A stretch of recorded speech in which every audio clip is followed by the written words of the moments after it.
Okay, quick note. These are data types, and then we're going to start off with integers. We're going to assign age to 20, and we can see three things. So first is our numeric data type, and ours is an integer. You can also do floating numbers, and those just specify decimals. The second is our variable, and variables are just containers that store information. So if you define a variable, you can in turn do something later with it. They just can't start with an uppercase letter or a number, so if we put one there and we execute, it'll give us an error message. But they can start with lowercase letters or an underscore.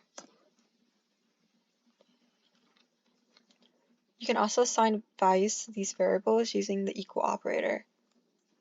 There's also strings, data types, strings. We're going to assign age to hello world.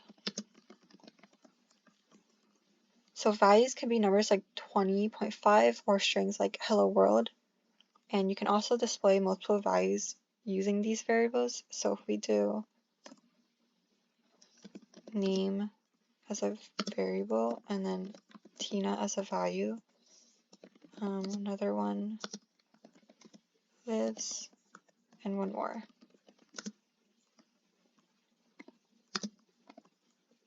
One, two, three, ABC lane. Okay, and you type something like this, run it.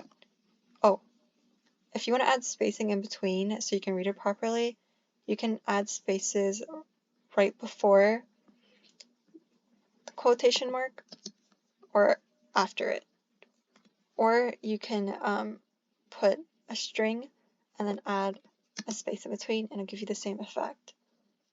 So what this did is it took your variables and it concatenated it with the string on and the space, and it spat it out onto the terminal. So Tina lives on 123 ABC lane.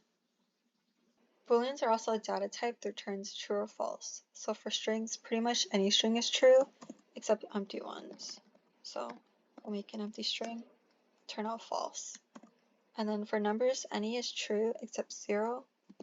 Bool 0 is false. And any list, tuple, or dictionary are true except empty ones. So for list, we use the square brackets, it's false. For tuples, we use the round brackets, it's false. And then for dictionaries, we use the curly brackets, false. I'll show you ones that ring out true. So strings that aren't empty, ABC lane, are true. Any number that isn't 0, 1, 2, 3, true.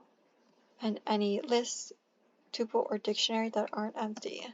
So we'll do a list. Don't forget to separate using commas.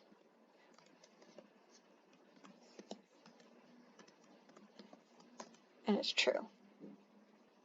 If you try to write some logical expressions like, quick note, like print is 50 greater than 40, is 50 less than 40,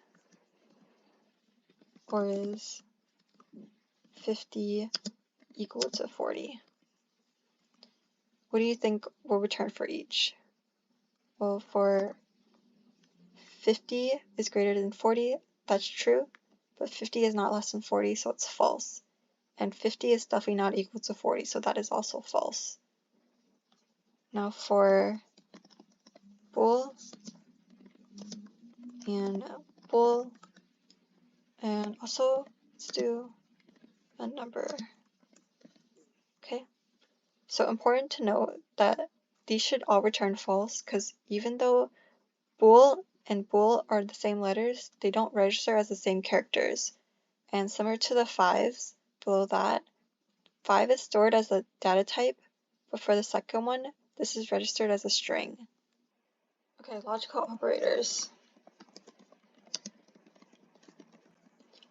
we're going to assign 5 to x.